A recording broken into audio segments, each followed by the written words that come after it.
Hi, hi, hello. Welcome to my class 9, Social Science Moving Forward from the Stone Age. This is the part 2 class. Okay, students, ഒൻപതാം ക്ലാസ്സിലെ students ശ്രദ്ധിക്കുക. നിങ്ങളുടെ social science ഫസ്റ്റിൻ്റെ, അതായത് ഹിസ്റ്ററിയുടെ first ചാപ്റ്ററാണ് നമ്മൾ പഠിക്കുന്നത്. Moving forward from the stone age. Part 2 ക്ലാസ്സാണ് നമ്മൾ ഇന്ന് നടത്തുന്നത്. പാർട്ട് 1 ക്ലാസ് ഓൾറെഡി നമ്മുടെ ചാനലിൽ പബ്ലിഷ് ചെയ്തിട്ടുണ്ട്. നിങ്ങൾ അത് കണ്ടു എന്ന് ഞാൻ വിചാരിക്കുന്നു. ആരെങ്കിലും പാർട്ട് 1 ക്ലാസ് മിസ്സായെങ്കിൽ നിങ്ങളത് വ്യൂ ചെയ്യണം. ഇതിന് ശേഷമാണ് നിങ്ങൾ ഈ പാർട്ട് 2 ക്ലാസ്സിലേക്ക് വന്ന് ഇത് പഠിക്കേണ്ടത്. ഓക്കെ, അപ്പം നമ്മൾ പാർട്ട് 1 ക്ലാസ്സിൽ എന്താണ് പറഞ്ഞത്? നമ്മുടെ സ്റ്റോൺ ഏജിൻ്റെ ആ 3 സ്റ്റേജസ്, അതിലെ പാലിയോലിത്തിക്, മെസോലിത്തിക് സ്റ്റേജുകളെ പറ്റി ആണ് നമ്മൾ ഫസ്റ്റ് പാർട്ടിൽ പഠിച്ചത്. പാലിയോലിത്തിക് ഏജ്, അതിൻ്റെ സൈറ്റുകൾ എവിടെയൊക്കെയാണ്, പാലിയോലിത്തിക് ഏജിൻ്റെ tools, features, then which are the characteristics of Palaeolithic period. Then we studied about Mesolithic period, the features of Mesolithic tools and the characteristics of Mesolithic period. What are the changes we can notice in the Mesolithic period when we move forward? Okay. അപ്പോൾ നമുക്ക് ഇന്ന് അതിൻ്റെ അതിൻ്റെ കണ്ടിന്യൂവേഷനാണ് നമ്മൾ ഇന്ന് ചെയ്യുന്നത്. അവിടെ നമ്മൾ പറയേണ്ട ഒരു കാര്യമായിരുന്നു differentiate between palaeolithic period and mesolithic period. അതായത് പാലിയോലിത്തിക് പീരീഡിനെയും മെസോലിത്തിക് പീരീഡിനെയും കൂടെ കമ്പയർ ചെയ്യേണ്ട ഒരു ക്വസ്റ്റ്യൻ വരാൻ സാധ്യതയുണ്ട്. അപ്പം നമുക്ക് ആദ്യം ആ കമ്പാരിസൺ ഒന്ന് പഠിച്ചിട്ട് നമുക്ക് നിയോലിത്തിക് പീരീഡിലേക്ക് കയറാം. Differentiate between paleolithic age and mesolithic age. എപ്പോഴും നമ്മളെ ഡിഫറൻഷിയേറ്റ് ചെയ്യുമ്പോൾ 2 കോളമായിട്ട് തന്നെ നമ്മൾ ചെയ്യണം കേട്ടോ. അപ്പോൾ അതായിരിക്കും നമുക്ക് നല്ല മാർക്ക് കിട്ടാനായിട്ടുള്ള നമുക്ക് ചെയ്യാവുന്നത്. അപ്പോൾ നമ്മൾ ഇങ്ങനെ കോളം ചെയ്യുമ്പോൾ ആദ്യം നമ്മൾ എന്ത് ചെയ്യണം? നമ്മൾ അതിൻ്റെ ടൈറ്റിൽ എഴുതണം. Palaeolithic age, Mesolithic age. Palaeolithic ഏജിൻ്റെ ഫീച്ചേഴ്സ് അവിടെ എഴുതുക. മെസോലിത്തിക് ഏജിലെ ഫീച്ചേഴ്സ് സെക്കൻഡ് കോളത്തിൽ എഴുതുക. Which are the characteristics of Palaeolithic period? Used as rough stone tools, hunting and gathering for livelihood, nomadic life, no amusement and no division of labor. Paleolithic age, it is very primitive. We studied earlier. They used rough stone tools and hunting and gathering were the occupations. They led a nomadic life and no amusement and no division of labor, nothing. Okay, but in Mesolithic age, what are the differences we can notice? They used, Mesolithic people used microliths or very small tools. Then hunting, gathering and fishing for livelihood. Then they lived in caves and they domesticate animals. They have amusement and division of labor.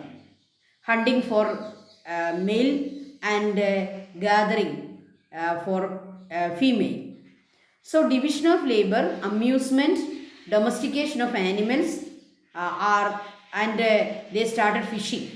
These are the differences we can notice in the life of Mesolithic people. Okay, this is the answer for this differentiate between Paleolithic age and Mesolithic age. Okay, then we are starting the study of the third stage, that is Neolithic stage. So in Neolithic age, people started 2 things. First one, they began agriculture. First difference we can notice in the life of Neolithic people was they started agriculture. So a new word for you, fertile crescent. Fertility എന്ന വാക്കിൻ്റെ meaning മലയാളത്തിൽ എന്താണ്? ഫലപുഷ്ടിയുള്ള, കൃഷിസ്ഥലങ്ങളെയാണ് നമ്മൾ fertility ഉള്ള സ്ഥലങ്ങളെന്ന് പറയുക. Crescent എന്നുള്ള വാക്കിൻ്റെ meaning എന്താണ്?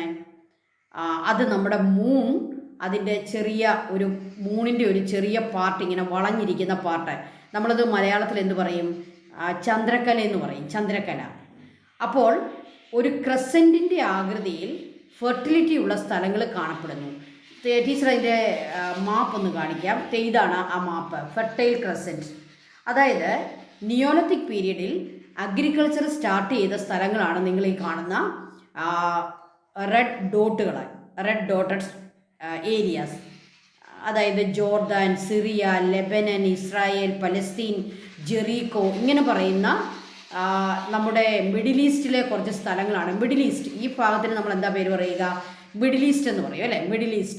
മിഡിൽ ഈസ്റ്റിൽ കാണപ്പെടുന്ന കുറേ സ്ഥലങ്ങളാണ് നമുക്ക് ഈ നിയോളിത്തിക് ഏജിൽ അഗ്രികൾച്ചർ ചെയ്തിരുന്ന സ്ഥലങ്ങളായിട്ട് നമ്മുടെ ആർക്കിയോളജിസ്റ്റുകൾ നോട്ട് ചെയ്തിരിക്കുന്നത്, അല്ലെങ്കിൽ അവർ മാർക്ക് ചെയ്തിരിക്കുന്നത്. അപ്പോൾ ആർക്കിയോളജിസ്റ്റുകളെ നിയോളിത്തിക് ഏജിലെ അഗ്രികൾച്ചറൽ ലാൻഡ്സ് മാർക്ക് ചെയ്തു. എന്നിട്ട് അവർ നോക്കിയപ്പോൾ അവർക്കൊരു ഷേപ്പ് തോന്നി. എന്താണ് അവർക്ക് തോന്നിയ ഷേപ്പ്? A crescent shape.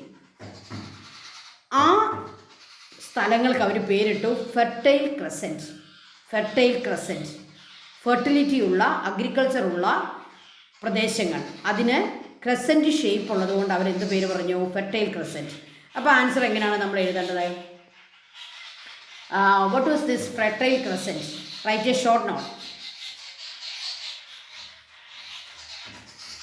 പക്ഷികൾ ബഹളം ഉണ്ടാക്കുന്നു അല്ലേ? ബേർഡ്സ് ഒത്തിരി ഇവിടെ വന്നിട്ടുണ്ട്. അവരെ ഇങ്ങനെ കരയുന്ന സൗണ്ടാണ് നമ്മൾ കേൾക്കുന്നത്. സോറി കേട്ടോ, സോറി. നിങ്ങൾക്ക് ശല്യമാണോ? Archaeologists say that the places where agriculture began in Neolithic period marked in the shape of a crescent. ആർക്കിയോളജിസ്റ്റുകൾ പറയുകയാണ്, നിയോളിത്തിക് പീരീഡിൽ അഗ്രികൾച്ചർ സ്റ്റാർട്ട് ചെയ്ത പ്ലേസസ് ഒരു ക്രസൻറ്റ് ഷേപ്പ് കാണിക്കുന്നു. This region is known as the fertile crescent. ഈ പ്രദേശങ്ങളെയാണ് നമ്മൾ എന്ത് പേര് പറയുക? Fertile crescent. Which were the countries? Syria, Iraq, Lebanon, Israel, Palestine, Jordan and Turkey are included in this crescent. അപ്പോൾ these are the places where we can see the starting of agriculture in Neolithic period. അപ്പം നോക്കിക്കേ, നമ്മൾ മനസ്സിലാക്കേണ്ടത് ഇന്ന് മരുഭൂമിയാണ് അല്ലെങ്കിൽ fertility ഇല്ലാത്ത ഏരിയകളാണെന്ന് നമ്മൾ പറയുന്ന പ്രദേശങ്ങൾ നിയോളിത്തിക് പീരീഡിൽ ഫെർട്ടിലിറ്റിയുള്ള അഗ്രികൾച്ചർ സ്റ്റാർട്ട് ചെയ്ത പ്രദേശങ്ങളായിരുന്നു. ഓക്കെ, അപ്പോൾ ഫെർട്ടൈൽ ക്രസൻറ്റ് മറന്നു പോകല്ലേ. ഒരു നോട്ട് ചോദിക്കും, എന്താണ് ഫെർട്ടൈൽ ക്രസൻറ്റ്? നിങ്ങൾ ഈ ഡയഗ്രം ഓർത്തോണം, ഈ മാപ്പ് ഓർത്തോണം. Okay, then 2 important changes in Neolithic age. Beginning of agriculture, domestication of animals. ഇപ്പോൾ നിങ്ങൾക്കൊരു ഡൗട്ട് വരും, ഡൊമസ്റ്റിക്കേഷൻ ഓഫ് ആനിമൽസ് നമ്മുടെ മെസോളിത്തിക് പീരീഡിൽ സ്റ്റാർട്ട് ചെയ്തല്ലോ, പിന്നെന്താണ് ഇവിടെ പറഞ്ഞിരിക്കുന്നത്? മെസോളിത്തിക് ഏജിൽ yes they started domestication of animals, but in Neolithic period we can see the domestication of animals like goat, cow etcetera. അപ്പം മെസോളിത്തിക് പീരീഡിൽ ഒരു പക്ഷേ അവർ ഡൊമസ്റ്റിക്കേറ്റ് ചെയ്ത ആനിമൽ എന്ന് പറയുന്നത് ഡോഗ് ആയിരിക്കാം. ഡോഗ് അപ്പം മനുഷ്യൻ്റെ കൂടെ ഈ ഫോറസ്റ്റിലൊക്കെ ഉണ്ടായിരുന്ന വൈൽഡ് ഡോഗ്സ് മനുഷ്യൻ്റെ കൂടെ കൂടുകയും അവൻ്റെ ഭക്ഷണത്തിൻ്റെ ബാക്കിയൊക്കെ അവരും കഴിക്കുകയൊക്കെ ചെയ്ത് മനുഷ്യൻ്റെ പ്രൊട്ടക്ഷൻ പോലെ അവരുടെ കൂടെ താമസിച്ച് അവരുടെ കേവിൻ്റെ വാതിക്കലൊക്കെ കാവൽ കിടക്കുകയൊക്കെ ചെയ്തപ്പോൾ ഒരു പക്ഷേ ഹ്യൂമൻ ബീങ്സ് അവർക്ക് ഭക്ഷണമൊക്കെ കൊടുത്ത് കാണും, അവരുടെ വേസ്റ്റൊക്കെ കൊടുത്ത് കാണും. അങ്ങനെ അവർ തമ്മിലൊരു കോണ്ടാക്റ്റ് ഉണ്ടാകുകയും ലിങ്ക് ഉണ്ടാകുകയും അങ്ങനെ മനുഷ്യൻ്റെ കൂടെ അവരുടെ ഹണ്ടിങ്ങിനും കാര്യങ്ങൾക്കും അവരുടെ ഗാദറിങ് ഇങ്ങനെയൊക്കെ ഹെൽപ്പാവുകയും ചെയ്ത് കാണും. ഓക്കെ, അപ്പം മെസോളിത്തിക് പീരീഡിൽ ഈ പറയുന്ന ഡോഗിൻ്റെ ഡൊമസ്റ്റിക്കേഷൻ ഉണ്ട്. പക്ഷേ ഇവിടെ ഉദ്ദേശിക്കുന്നത് in Neolithic age human beings they domesticate animals for milk, for meat etcetera. Okay, so domestication of animals is an important change we can notice in Neolithic age. They started agriculture. Okay. Who wrote the book Man Makes Himself? It is Gordon Child. ഈ ഒരു name നിങ്ങൾക്ക് വളരെ പ്രധാനപ്പെട്ടതാണ്. Neolithic പീരീഡുമായിട്ട് connected ആയിട്ട് നമ്മൾ പറയുന്ന ഒരു ആർക്കിയോളജിസ്റ്റാണ് Gordon Childe. He wrote a book Man Makes Himself. എന്തായിരിക്കും അതിൻ്റെ അർത്ഥം? മനുഷ്യൻ സ്വയം വളർന്നു, മനുഷ്യൻ സ്വയം അവനെ കണ്ടെത്തി. അതിൻ്റെ അർത്ഥം എന്താണ്? They change their tools, they they invent new technology, they invent new tools. അല്ലേ? മനുഷ്യൻ്റെ മാത്രം പ്രത്യേകതയാണ് പുതിയ കാര്യങ്ങൾ കണ്ടെത്തുക, ഉള്ള കാര്യങ്ങളെ കുറച്ചുകൂടി ബെറ്റർ ആക്കുക. അപ്പോൾ അവർക്ക് സ്റ്റോൺ ടൂൾസ് ഉണ്ടായിരുന്നു. അവർ ഓരോ ഏജിലും ഈ സ്റ്റോൺ ടൂളിനെ എന്ത് ചെയ്യുന്നു? കൂടുതൽ കൂടുതൽ ബെറ്റർ ആക്കിക്കൊണ്ടിരുന്നു. അതിന് ഷേപ്പ്, അതിന് ഷാർപ്പിനെസ് ഒക്കെ കൊണ്ടുവന്ന് അവരതിനെ ബെറ്റർ ആക്കി. അതുപോലെ തന്നെ ന്യൂ ടൂൾസ്, ന്യൂ വെപ്പൺസ് അവർ ഇൻവെൻറ്റ് ചെയ്തു. അപ്പോൾ ഇത് മനുഷ്യൻ്റെ മാത്രം ഒരു പ്രത്യേകതയാണ്. നിങ്ങൾ നമ്മുടെ ആനിമൽസിനെയും ബേർഡ്സിനെയൊക്കെ നോക്കിക്കേ. അവർ തുടക്കത്തിൽ തൊട്ട് എങ്ങനെയാണോ കൂടുണ്ടാക്കുന്നത് അതുപോലെ ഇപ്പോഴും ഉണ്ടാക്കുന്നു. ഒരു എലി എങ്ങനെയാണോ അവരുടെ മാള ഉണ്ടാക്കുന്നത് അതിപ്പോഴും അങ്ങനെ തന്നെ ചെയ്യുന്നു. ചിമ്പാൻസീസൊക്കെ കുറച്ച് പ്രോഗ്രസ് ചെയ്തെന്ന് നമ്മൾ പറഞ്ഞാലും അവർക്ക് അത്ര വലിയ പ്രോഗ്രസ് ഒന്നും ഉണ്ടാക്കാൻ പറ്റിയില്ല. ഒരു കമ്പ് ഉപയോഗിച്ച് അവർ ചിലപ്പോൾ ഒരുപക്ഷെ ഒരു സാധനം തോണ്ടുകയൊക്കെ ചെയ്യുന്നുണ്ടായിരിക്കാം.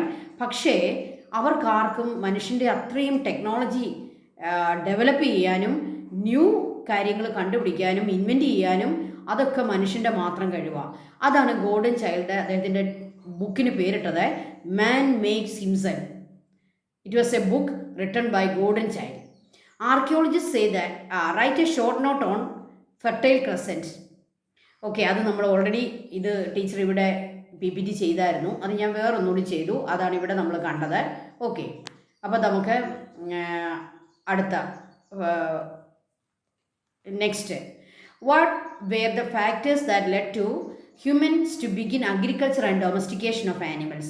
I told you in Neolithic period, human beings, they started agriculture and they started domestication of goat, cow, etc. for milk and meat. What are the factors that led this new agriculture, new occupation like domestication of animals? First one, population growth. Because of this population growth, they need more food. So they started agriculture.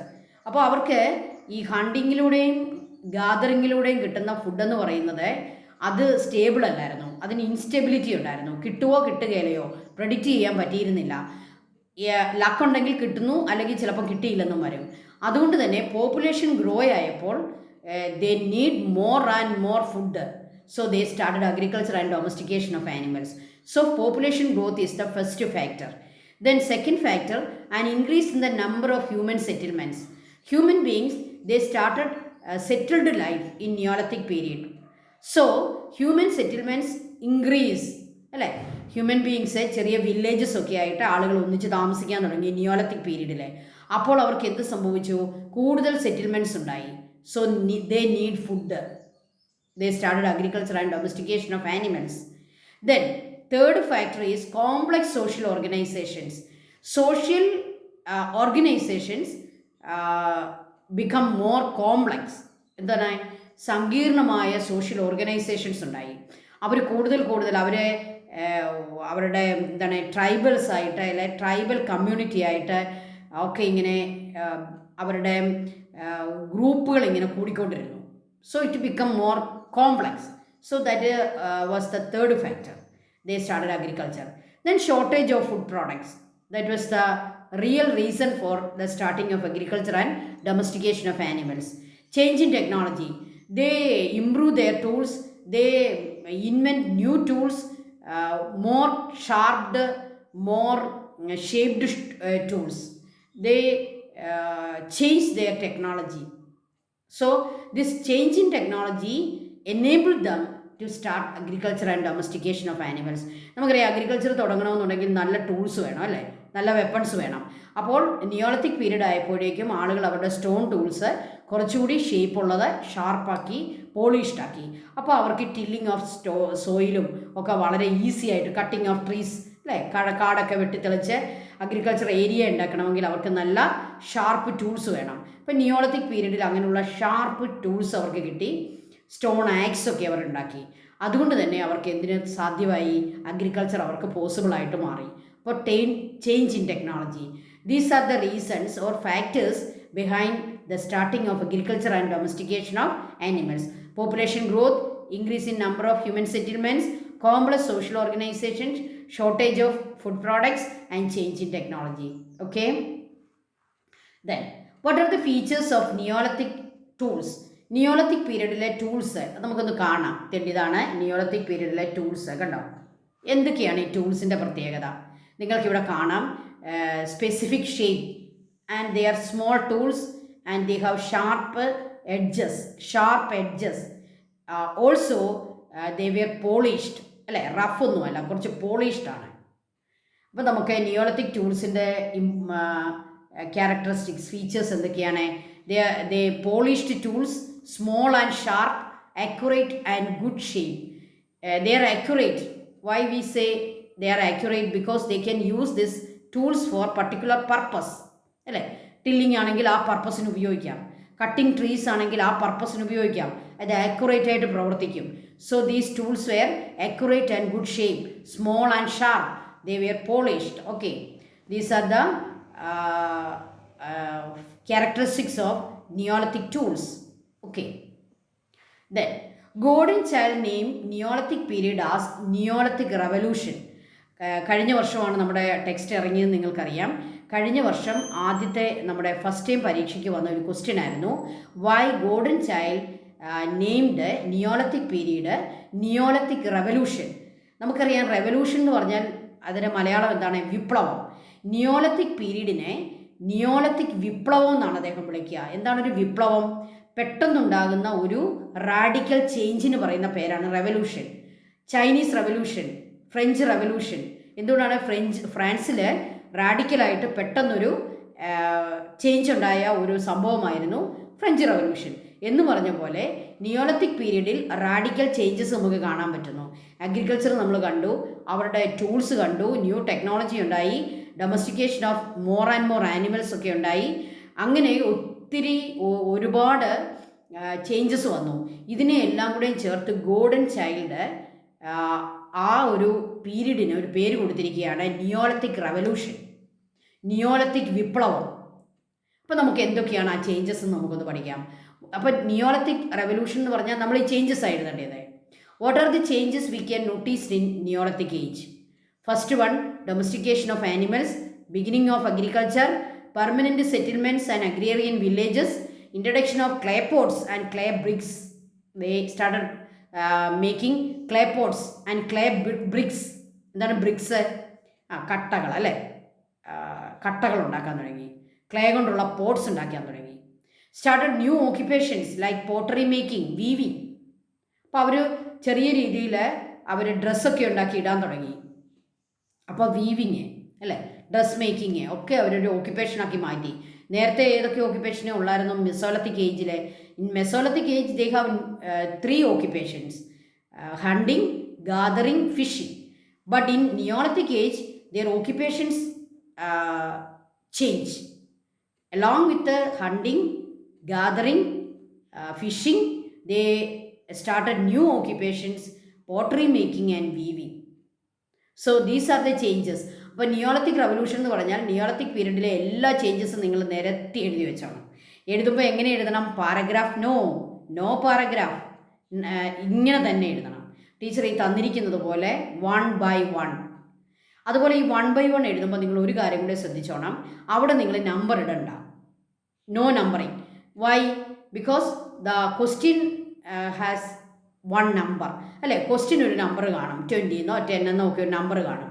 അതിൻ്റെ കൂടെ നമ്മൾ ഈ പോയിൻറ്റ്സിനെല്ലാം number ഇട്ട് വെച്ചാൽ it make confusion. ടീച്ചറിന് confusion ആവും, ഇത് ഏതാണ്. അപ്പോൾ നമ്മൾ എന്ത് ചെയ്താൽ മതി? പോയിൻറ്റ്സ് എഴുതുമ്പോൾ നമ്മളവിടെ ഒരു ഡോട്ട് ഇടുക, അല്ലെങ്കിൽ എന്തെങ്കിലും ഒരു പർട്ടിക്കുലർ ഒരു സിമ്പിൾ കൊടുത്താൽ മതി. ഒരു സിമ്പിൾ, ഈ സിമ്പിൾ കൊടുത്തിട്ട് നിങ്ങൾക്ക് പോയിൻറ്റ്സ് 1 by 1 എഴുതാൻ പറ്റും. ഓക്കെ. അല്ലാതെ ഓരോ പോയിൻറ്റിനും നമ്പറിങ് നടത്തരുത്, നമ്പർ ഇടരുത്. ഓക്കെ, ഇങ്ങനെ തന്നെ നിങ്ങൾ ആൻസർ എഴുതണം കേട്ടോ. 10th നമ്മൾ ഇങ്ങനെ തന്നെയാണ് ആൻസർ എഴുതേണ്ടത്. Okay. Then countries in which neolithic sites are located: Jericho, it is in Palestine; Jarmo, it is in Iraq; Ali Kosh, it is in Iran; and Mehrgarh, it is in India. ഇന്ത്യയിലെ മെഹാഗ്ര, നമുക്ക് ചിലപ്പോൾ ഒരുപക്ഷെ ഇന്ത്യയിലെ നിയോളത്തിക് site ആയിരിക്കും നമുക്കൊരു one word question വരിക. Which is the neolithic sites in India? Mehrgarh. Then Iran, Iraq, Palestine. In all these countries, we can see Neolithic sites. Alikosh, Jarmo, Jericho. Okay, gold this fertile crescent പഠിച്ചപ്പോൾ നമ്മൾ കണ്ടു middle east ഭാഗങ്ങളിലാണ് കൂടുതലും നിയോളത്തിക് സൈറ്റുകളുള്ളത്. Okay, അപ്പോൾ നിയോളത്തിക് സൈറ്റുകളുടെ പേര് പ്രത്യേകം പഠിക്കുക. പക്ഷേ ഇന്ത്യയിലെ സൈറ്റ് ഒരു സ്പെഷ്യലായിട്ട് ഓർത്ത് വെക്കുക. ഓക്കെ, ഇത് ജർമ്മോ, അത് അവിടെ ഒരു ആർക്കിയോളജിക്കൽ എക്സ്കവേഷൻ നടക്കുന്ന സ്ഥലമാണ് ജർമ്മോ. ജർമ്മോ എന്ന് പറയുന്നത് എവിടെയാണെന്നാണ് നമ്മൾ പഠിച്ചത്? ജർമ്മോ ഇറാഖിലാണെന്നാണ് നമ്മൾ പഠിച്ചത്. ഇറാഖിലെ ജർമ്മോയിലെ എക്സ്കവേഷൻ എന്ന് പറഞ്ഞാൽ എന്താ? സൈറ്റിൻ്റെ അവിടുത്തെ മണ്ണൊക്കെ മാറ്റി അതിനെ ഇങ്ങനെ നമുക്ക് കാണത്തക്ക രീതിയിൽ അതിനെ എടുക്കുന്നതിനാണ് പറയുക എക്സ്കവേഷൻ. അവിടെ എക്സ്കവേഷനിലൂടെ കണ്ടെത്തിയ സ്ഥലമാണ് ഈ കാണുന്നത്. അവിടുന്ന് നമുക്ക് കുറേ ഇൻഫർമേഷൻ നിയോളത്തിക് സൈറ്റുകളെ പറ്റി, നിയോളത്തിക് പീപ്പിളിനെ പറ്റി നമുക്ക് കിട്ടിയിട്ടുണ്ട്. അപ്പോൾ അതെന്താണെന്ന് നമുക്കത് പഠിക്കാം. ഇത് മെഹാഗ്ര കണ്ടോ, ഇവിടെ നിങ്ങൾക്ക് കാണാം മെഹാഗ്ര. അവിടെയാണ് നിയോളത്തിക് സൈറ്റ് ഇന്ത്യയിലുള്ളത്, ഇന്ത്യയിലെ നിയോളത്തിക് സൈറ്റ്. ഓക്കെ, മറ്റ് നിയോളത്തിക് സൈറ്റുകളും നിങ്ങൾക്ക് നിയോളത്തിക് സൈറ്റുകൾക്കെല്ലാം ഇവിടെ എന്ത് സിമ്പലാണ് കൊടുത്തിരിക്കുന്നത്? ഒരു ചതുരമാണ് കൊടുത്തിരിക്കുക. ഈ ചതുരം കാണുന്നതൊക്കെ നിയോളത്തിക് സൈറ്റുകളാണ്. പക്ഷേ സ്പെഷ്യലായിട്ട് നമ്മൾ ഒരു ഓർത്ത് വെക്കേണ്ട സ്ഥലമാണ് മെഹാഗ്ര. Then write a short note. Jarmo, it is in Iraq, a Neolithic site. Robert J. Braidwood led the excavation in Jarmo. Robert J. Braidwood was the person behind the excavation in Jarmo.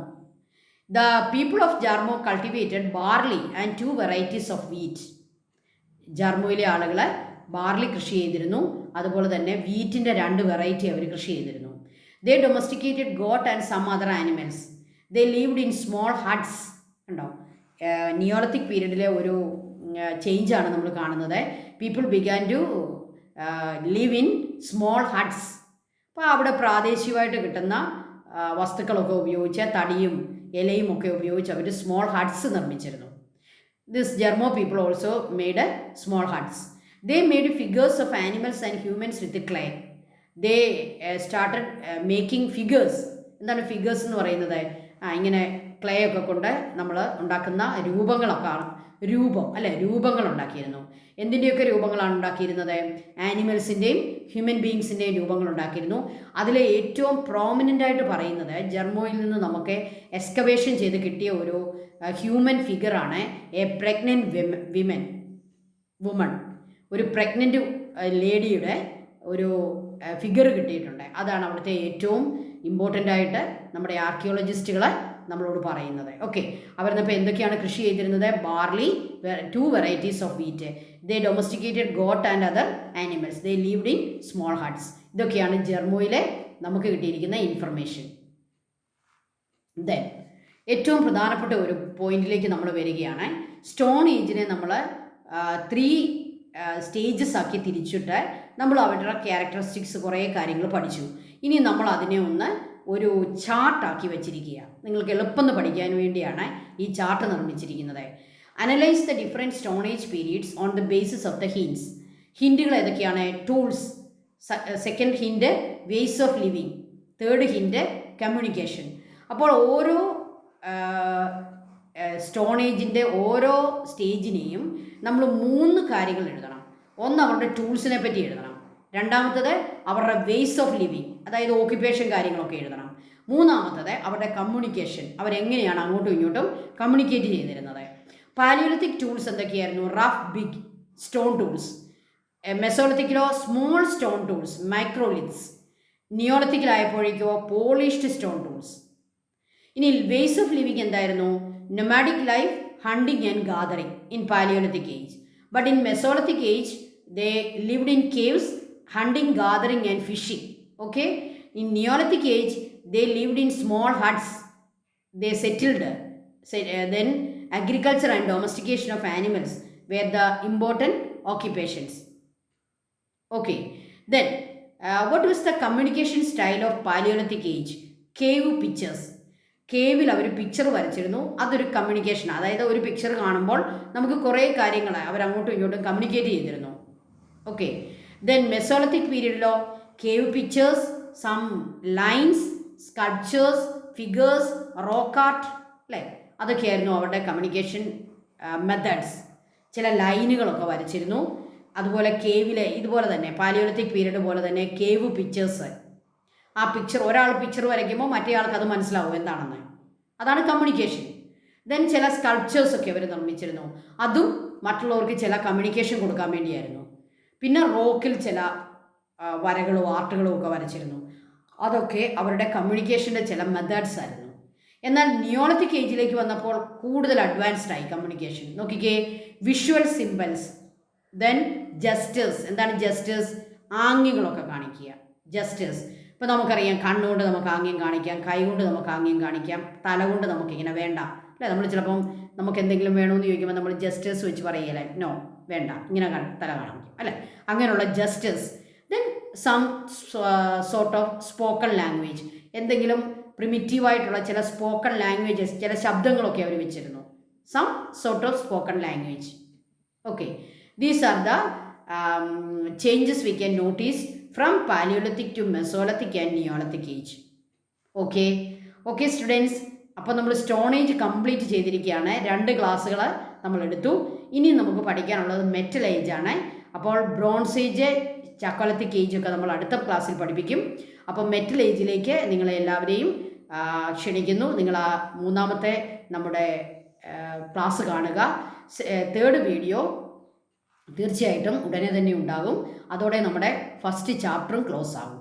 അപ്പം എല്ലാവരും watch ചെയ്യുക, ടീച്ചറിനെ subscribe ചെയ്യുക. എങ്കിലേ നിങ്ങൾക്ക് കൃത്യമായിട്ട് നമ്മുടെ വീഡിയോകൾ നിങ്ങൾക്ക് കിട്ടുകയുള്ളൂ.